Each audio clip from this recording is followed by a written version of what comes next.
Hello दोस्तों।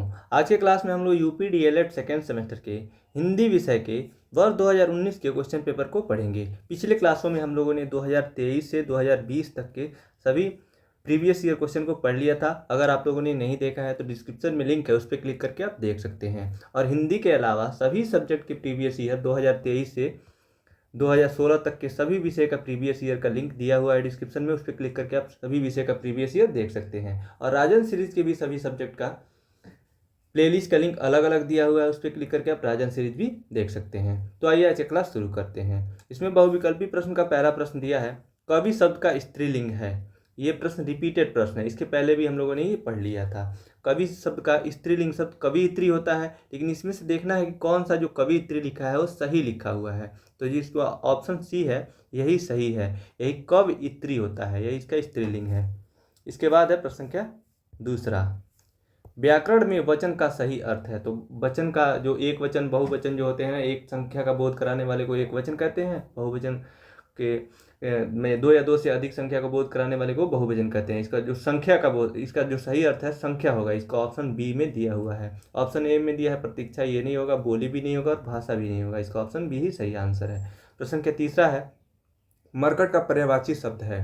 Option A है पानी, बी है पुत्र, सी है मित्र और डी है बंदर। तो मरकट का पर्यायवाची शब्द बंदर होता है। इसका ऑप्शन डी सही आंसर है। प्रश्न के चार है, निम्नलिखित में जातिवाचक संज्ञा है। ऑप्शन ए है पुस्तक, बी है ममता, सी है अच्छाई और डी है रमेश। तो इसका ऑप्शन ए सही आंसर है पुस्तक, क्योंकि ये प्रश्न रिपीटेड प्रश्न है। देखिए पुस्तक जो होता है, दुनिया में जितनी भी पुस्तकें हैं, पुस्तक कहने पे वो सभी पुस्तकें आ जाएंगी, मैथ का हो, साइंस का हो, हिंदी का हो, संस्कृत का हो।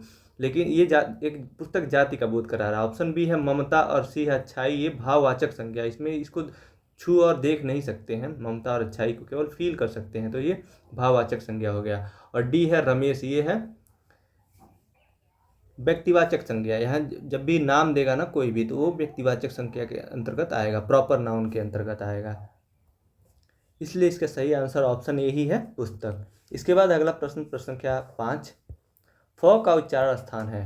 तो फ का उच्चारण स्थान, फ बोलने पे प फ ब भ प वर्ग का ये वर्ड दिया हुआ है, दूसरा वर्ड फ। तो इसका ऑप्शन बी सही आंसर है ओष्ठ। ऑप्शन ए है कंठ। कंठ तो क वर्ग का जो भी वर्ड होते हैं, क वर्ड और अ आ अंग अ, ये सब कंठ से बोले जाते हैं। तालव्य है तो च वर्ग के जो भी जितने वर्ड होते हैं तालव्य उनका उच्चारण स्थान होता है। और मूर्धन्य जो होता है ट वर्ग होता है, ट ठ ड ढ, ये मूर्धन्य से बोले जाते हैं, इसका उच्चारण स्थान मूर्धन्य होता है। इसके बाद अगला प्रश्न, प्रश्न के 6, जो कि अति लघुत्री का पहला प्रश्न है, सम उपसर्ग से बनने वाले दो शब्द लिखिए। तो इसका आंसर लिखेंगे, सम उपसर्ग से बनने वाले दो शब्द निम्नलिखित हैं। इसमें संयम हो जाएगा, संयोग और संभव। जो संयम मिल के बना है सम और यम से, संयोग समधन योग से, और संभव समधन भव से संभव बना है। तो ये आप 3 दिया हुआ है, इसमें से कोई भी आप 2 लिख सकते हैं। इसके बाद है प्रश्न के 7, प्रकृति का सुकुमार कवि किसे कहा जाता है। तो इसका आंसर लिखेंगे, सुमित्रा नंदन पंत को प्रकृति का सुकुमार कवि कहा जाता है, क्योंकि उनकी रचनाएं प्रकृति पर ही आधारित थीं। प्रश्न संख्या 8 है, पंच परमेश्वर कहानी के लेखक का नाम लिखिए। उत्तर, पंच परमेश्वर कहानी के लेखक प्रेमचंद हैं। प्रेमचंद हिंदी साहित्य के सबसे प्रसिद्ध लेखकों में से एक हैं। पंच परमेश्वर की कहानी ग्रामीण जीवन के बारे में है। इसके बाद है प्रश्न संख्या 9, अंधे की लकड़ी होना मुहावरे का अर्थ स्पष्ट करते हुए अपने वाक्य में प्रयोग कीजिए। तो मुहावरा दिया हुआ है अंधे की लकड़ी, इसका अर्थ होता है एकमात्र सहारा। वाक्य प्रयोग इसका हो जाएगा, मोहन अपने बूढ़े माता पिता के लिए अंधे की लकड़ी है, यानी एकमात्र सहारा है। इसके बाद अगला प्रश्न, प्रश्न संख्या 10, प्रसंगोचित शब्द किस समास का उदाहरण है। इसका आंसर है, जो शब्द दिया हुआ है प्रसंगोचित, ये समास है। और समास इसका विग्रह, ये समासिक पद होगा, यह समास नहीं होगा, समासिक, इसको समासिक पद कहते हैं। और समास विग्रह इसका हो जाएगा प्रसंग के लिए उचित। यहाँ पे जो विभक्ति चिन्ह आया हुआ है, के लिए आया है, यहाँ नीचे लिखा भी हुआ है, यहाँ विभक्ति चिन्ह के लिए का लोप है, अतः प्रसंगोचित में तत्पुरुष समास है। जहाँ भी विभक्ति चिन्हों का लोप रहता है वहाँ तत्पुरुष समास होता है, तो इसलिए इसका तत्पुरुष समास इसका आंसर हो जाएगा। इसके बाद अगला प्रश्न, प्रश्न संख्या 11, 6 संयुक्त वर्ण किन 2 वर्षों नहीं होगा, यहाँ वर्णों होगा, वर्णों से मिलकर बना है। तो इसका आंसर लिखेंगे, छ संयुक्त वर्ण क धन स के योग से मिलकर बना है। ये प्रश्न रिपीटेड प्रश्न है, इसके पहले भी हम लोगों ने इसको पढ़ लिया था। इसके बाद है अगला प्रश्न, प्रश्न संख्या 12, जो कि लघु उत्तरी का पहला प्रश्न है। संज्ञा किसे कहते हैं? ये लघु उत्तरी में पूछा हुआ है। इसका जो आंसर है 75 शब्दों या उससे अधिक के शब्दों में देना रहता है। तो इसमें लिखेंगे, हेडिंग लिखेंगे संज्ञा। किसी व्यक्ति, स्थान, वस्तु, भाव, गुण, क्रिया, द्रव्य या अवस्था के नाम को संज्ञा कहते हैं। उदाहरण में पशु एक जाति है, जितने भी पालतू जानवर होते हैं उनको पशु कहते हैं। और सुंदरता गुण है, वैसे ही है व्यथा भाव है, मोहन व्यक्ति है, दिल्ली स्थान है, ये सभी इसके एग्जाम्पल हो जाएंगे। इसके बाद है संज्ञा के प्रकार। संज्ञा 5 प्रकार का होता है।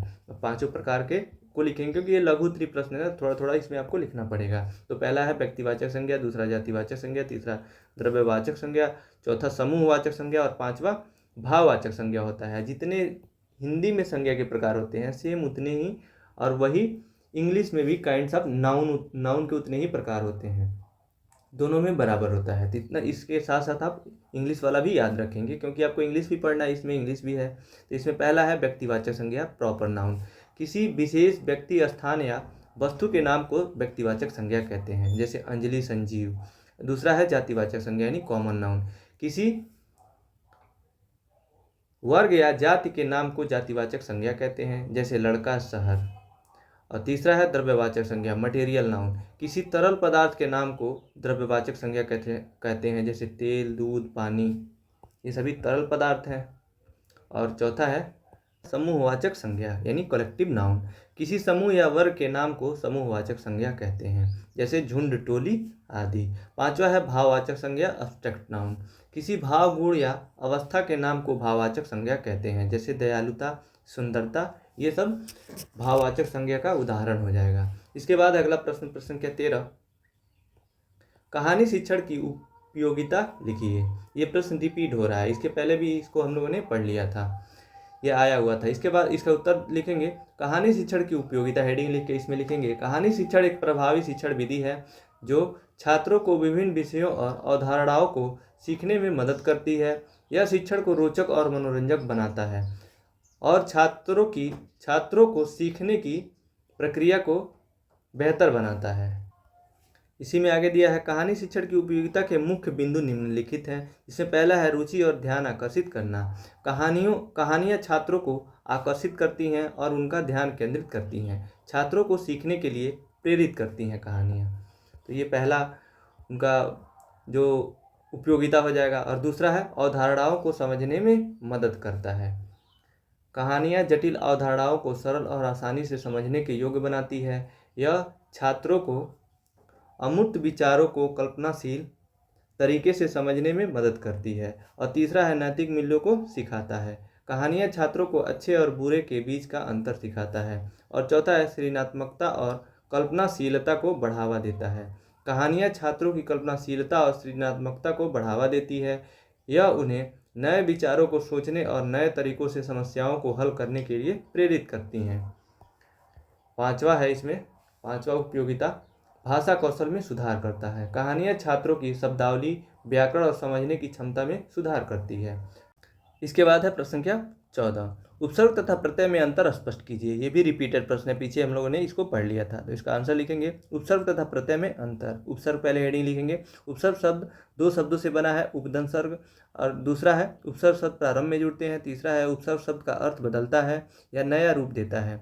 चौथा है उपसर्ग उस शब्द अथवा समूह का नाम है जिसका स्वतंत्र प्रयोग नहीं होता है एवं जिसे किसी शब्द के पूर्व कुछ सार्थक विशेषता लाने के लिए जोड़ा जाता है। उदाहरण के लिए जैसे है अन्याय, उपयांग, विश्वास, निराश, प्रभाव, सम्मान आदि। जिसमें जो उपसर्ग शुरू में जुड़ता है और इसके स्वतंत्र रूप में प्रयोग नहीं किया जा सकता है, ये शब्दों के पहले जुड़ के उसका अर्थ बदल देता है। और प्रत्यय में है, पहला प्रत्यय शब्द दो शब्दों से मिलकर बना है, प्रतिधन है।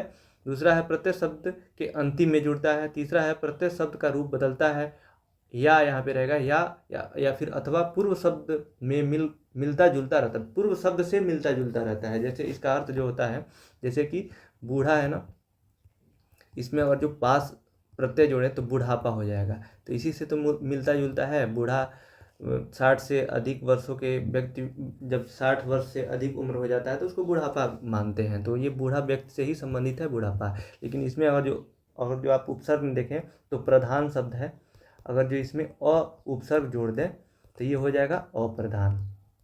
तो ये बिल्कुल अर्थ अपोजिट हो गया, इसका अर्थ बदल गया ना। तो यही लिखा हुआ था यहाँ पे कि इसमें अर्थ नया नहीं रहता है, वही रहता है, प्रत्यय में मिलता जुलता पहले वाले से, और उपसर्ग में बिल्कुल बदल जाता है। चौथा अंतर है, जिस शब्दांश का शब्द अथवा धातु में विधान किया जाए वह प्रत्यय कहलाता है। उदाहरण लड़का, बड़ा, पढ़ना, खाना, देना, लिखना आदि। इसमें भलाई बुराई भी दिया हुआ है, आदि बाद में रहेगा और इसके बीच में आप इसको कॉमा लगा के इसको भी लिख सकते हैं। इसके बाद अगला प्रश्न संख्या 15, पूर्ण विराम तथा अल्प विराम में अंतर उदाहरण सहित लिखिए। इसका उत्तर लिखेंगे, पूर्ण विराम तथा अल्प विराम में अंतर। पूर्ण विराम और अल्प विराम दो महत्वपूर्ण विराम चिन्ह हैं जिनका उपयोग वाक्यों में अर्थ और स्पष्टता लाने के लिए किया जाता है। इसका जो प्रयोग होता है, जो इसका प्रयोग करने से जो वाक्य में जो उसका अर्थ होता है वाक्य का, उसमें स्पष्टता आ जाता है। इसमें नीचे लिखेंगे, पूर्ण विराम और अल्प विराम में निम्न अंतर है।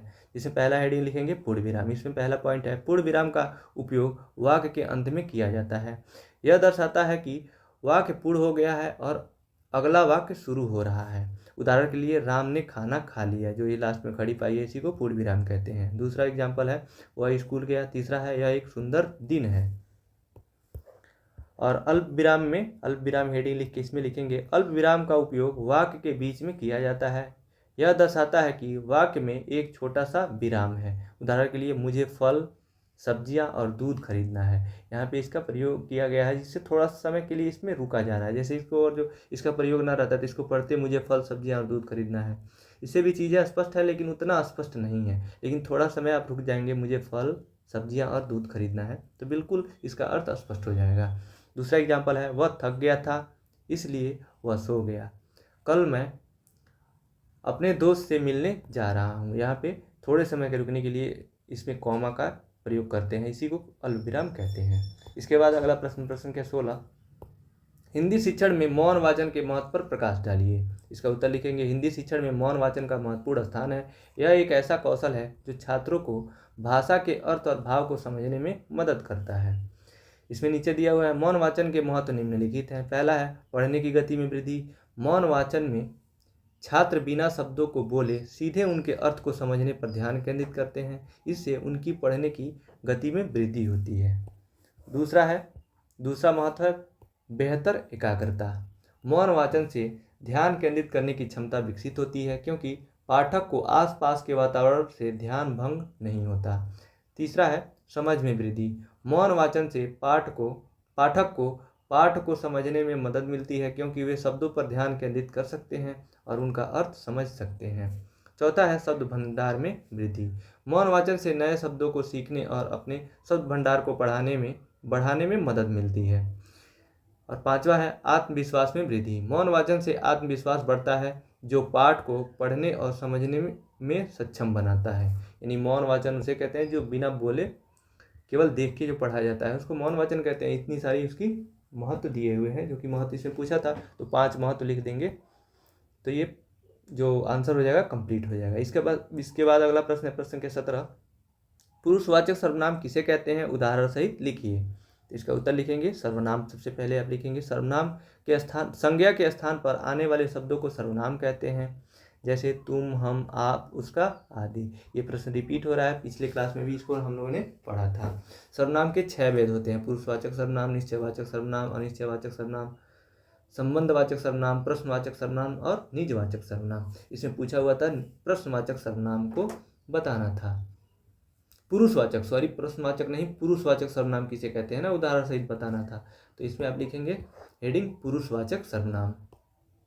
किसी वाक्य में जिन सर्वनाम शब्दों का प्रयोग बोलने वाले यानी उत्तम पुरुष, जो बोलता है ना, जब भी दो व्यक्तियों के बीच संवाद हो रहा हो, बात हो रहा हो, तो जो बोलने वाला होता है उसी को उत्तम पुरुष कहते हैं। तो यहाँ पे लिख रहा है, दिया हुआ है कि किसी वाक्य में जिन सर्वनाम शब्दों का प्रयोग बोलने वाले जैसे उत्तम पुरुष, सुनने वाले मध्यम पुरुष अथवा अन्य किसी व्यक्ति यानी जिसके बारे में बात हो रही हो उसको अन्य पुरुष कहते हैं। अन्य पुरुष के स्थान पर किया जाता है उन्हें पुरुषवाचक सर्वनाम कहते हैं।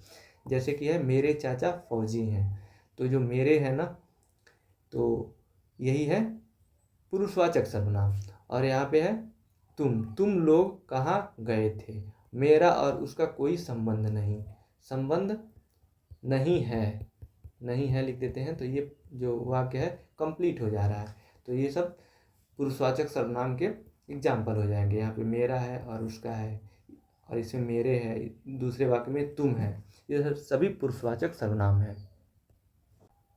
इसके बाद अगला प्रश्न, प्रश्न संख्या 18, जो कि इस प्रश्न पत्र का अंतिम प्रश्न है। किसी एक राष्ट्रीय पर्व पर अपने शब्दों में स्वतंत्र अभिव्यक्ति प्रस्तुत कीजिए। यानी राष्ट्रीय पर, किसी एक राष्ट्रीय पर्व पर आपको पर्व पर टिप्पणी लिखना है, यानी कुछ शब्द लिखते हैं। ये लघुत्तरी में पूछा हुआ है तो 75 शब्द या उससे अधिक लिखना है इस पे।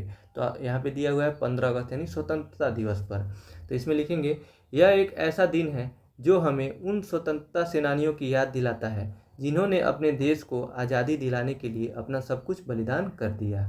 यह एक ऐसा दिन है जो हमें अपने स्वतंत्रता की कीमत समझने और उसकी रक्षा करने की प्रेरणा देता है।